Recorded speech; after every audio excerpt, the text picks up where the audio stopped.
Hey everyone, I'm back with another game between Stockfish, Leela Chess 0 in the CCC11 finals. Today Stockfish is white, Leela is black, and I'll go through the opening moves very quickly. These were e4, knight f6, e5, knight d5, and now c4, and knight to b6.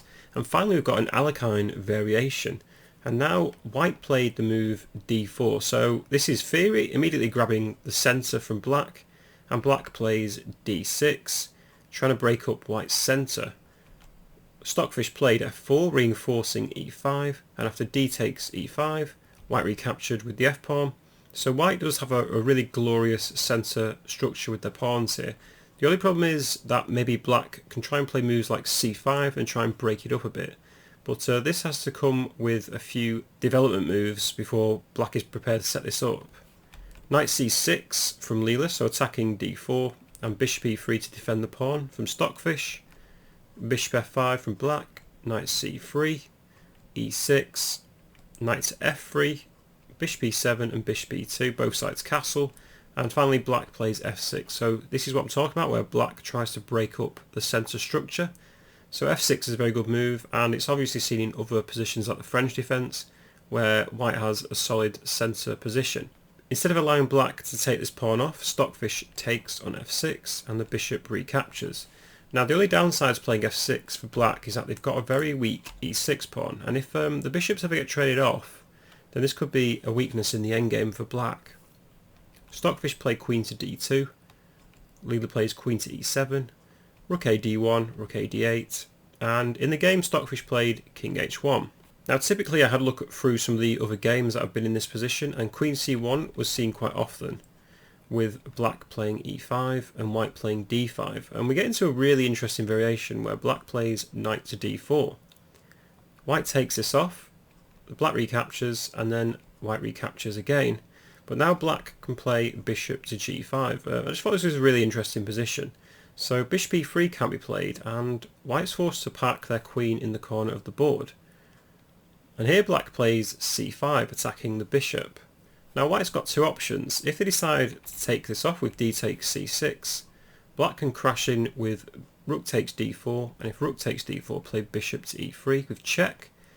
And after king h1, then white will lose their rook to bishop takes d4. And in this position, black's just a whole piece up. So after c5, in this position, white should play bishop f2. But black can play moves like bishop c2 attacking the rook, and if it moves to e1, black again can come crashing in with rook takes f2, and then bishop to e3. If rook e to f1, rook f8, queen e1, and then knight takes c4. And after bishop takes, there's bishop takes f2, queen takes f2, rook takes f2, d6 check. So white will win the queen back. Bishop takes f7, rook takes f7, and amazingly this is actually given as an equal position by Stockfish, where both sides have got equal pawns. Maybe white's pawn is slightly isolated, so I don't know who I prefer to play here. It depends if white swaps rooks or not. But I just thought that was a really interesting position to go through. So that occurred if white now plays queen to c1, but instead in the game Stockfish played king h1. Leela followed up with rook d7, and now queen c1 is played, but the king's on h1 now, so all those tactics in the previous variation wouldn't work. h6, bishop g1, king h8, white plays h3. So giving the king some breathing space, potentially even moving the knight or bishop to h2 as well. Rook fd8 from Leela, and Stockfish strikes in with c5, attacking the knight, which jumps in to d5, and Stockfish pins the other knight with bishop to b5. Queen e8 was played by Leela, preparing the move queen to g6, and I was thinking now maybe bishop takes c6 is good, just doubling black's pawns, and then played bishop h2, but it's very hard to see after queen g6, bishop e5, bishop e7, rook f2. It's hard to see who's winning this, but again Stockfish gives this a slightly better for white. But to be honest, I probably would have played something like this if it was my position, because I would like to double black's pawns. Back to the game, Stockfish played a3 instead of taking on c6. The queen went to g6 as predicted, and then rook d to e1. So white's eyeing up this weak e6 pawn that we discussed earlier.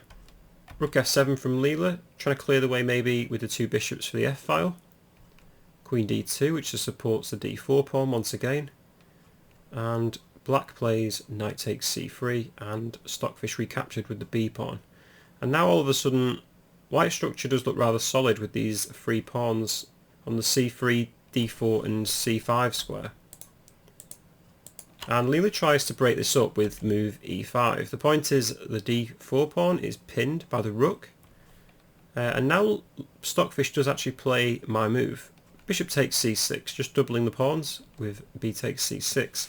And I think Stockfish played this because this wins a pawn, because now Stockfish follows in with knight takes e5, the bishop recaptures, and then rook takes e5 is played, and bishop to e6.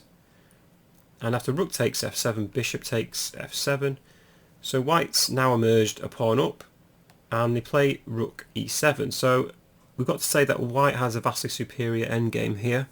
The rook is much more active than black's rook, and we are extra pawn up as white as well. The problem is though it's opposite coloured bishops, so this could become very drawish.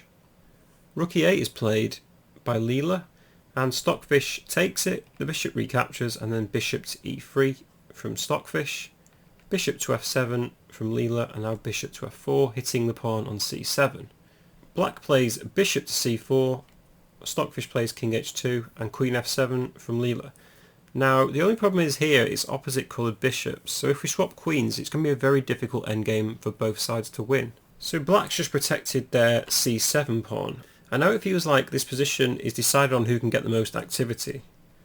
Stockfish begins with bishop to e5, so threatens to play queen takes h6 because the g pawn is pinned by the bishop.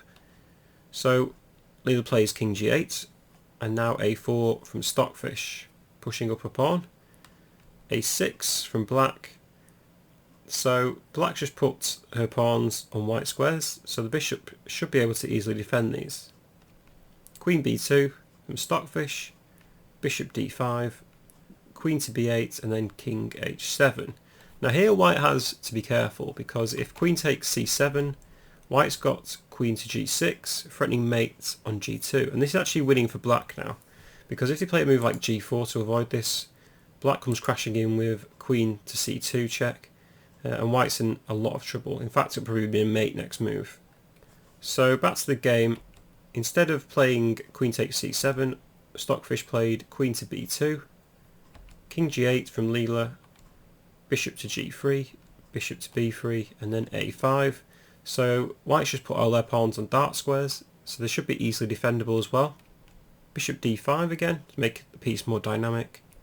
Queen c2, and now there's a lot of moves that are played. Bishop to d5 again, queen e2, bishop c4, attacking the queen, queen e4, bishop d5. So there's a lot of back and forth in this position, so both sides are just trying to gain some sort of advantage. And eventually bishop d5, black finally plays a scary move, queen f2, attacking the pawn on g2. Stockfish defends and attacks at the same time. So now Stockfish defends this pawn and also attacks g7 to threaten mate. Queen f7 is played by Leela, queen g3 from Stockfish, and king h7 from Leela. Now bishop takes c7 here is perfectly acceptable. Play would continue queen g6 perhaps, and h4 takes, and we're into sort of similar position to what happened in the actual game. Definitely white has the advantage though, because they could just get the king across here and play the move c4. Explosive, as Ben Fangold says, and then the bishop has to move somewhere, and maybe white can start mowing these pawns down the board. In the game however, Stockfish checked, queen g6 to block, queen e2, and queen e4. So now black has got a really strong position for both their bishop and the queen. Basically Stockfish is forced to swap. Queen takes e4, bishop takes, and then plays g4. And now we're into an opposite coloured bishop endgame. Now often people think these are really drawn games. It depends on the position though, because in a lot of variations between opposite coloured bishops it's very easy for one side to win. There's a lot of zugzwang involved. I recommend a really good book actually. It was Jonathan Hawkins' book Amateur to IM. He's actually now a really strong GM. But in his book he's got a really lot of good endgame studies between like, opposite coloured bishops, bishop endgames, rook endgames, It's definitely worth knowing your endgames. I guarantee if you do know more endgame techniques, you're bound to increase your knowledge on elo points vastly. So this game could be well worth a study. G5 was played by Leela, so how is White going to break down this position? Well, you start with h4, potentially going to trade more pawns off. Leela plays bishop to d5, and finally this pawn on c7 is taken, so White is actually 2 pawns up, but again it's going to be very hard to progress. G takes h4 is played, king h3, king g7, and I think Stockfish plays a nice move, bishop f4, making sure that black has to guard this pawn. And then after king g6, king takes h4. So we're in sort of the first step on White's journey to win this game. They've taken off the c7 pawn, and they've solidified on the king side. Leela continues with bishop h1, bishop c1, bishop d5, and then king to g3. So White's just trying to transfer their king over to the other side of the board now. Leela played the move bishop to e6, and actually it looks like this was a blunder. And now this is a really strong move that Stockfish has played. I probably recommend pausing the video here and seeing if you can find White's next move. Just give yourself 2 or 3 minutes and see what you think. But Stockfish played an incredibly strong move now, and it's very hard to see. A lot of calculation is involved, so that's probably why Engine saw it. But amazingly, Stockfish played the move bishop takes h6 and wins another pawn. So the point is, if king takes, White can play king f4. And if bishop, let's say to d5, White can play king e5.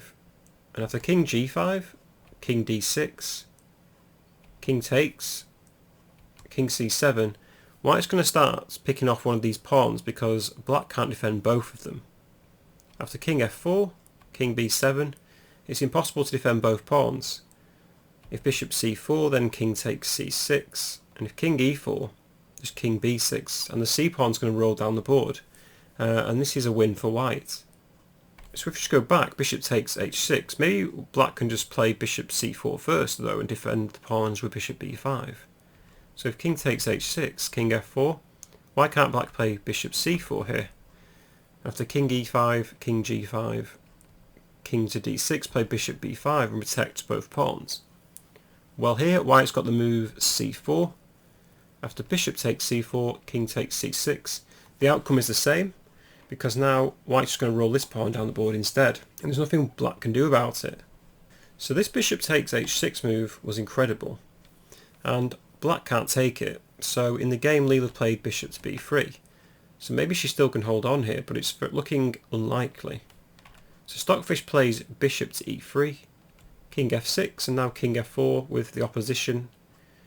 Bishop c4 and then g5, check, king e6, and White does the correct thing and pushes the pawn up again.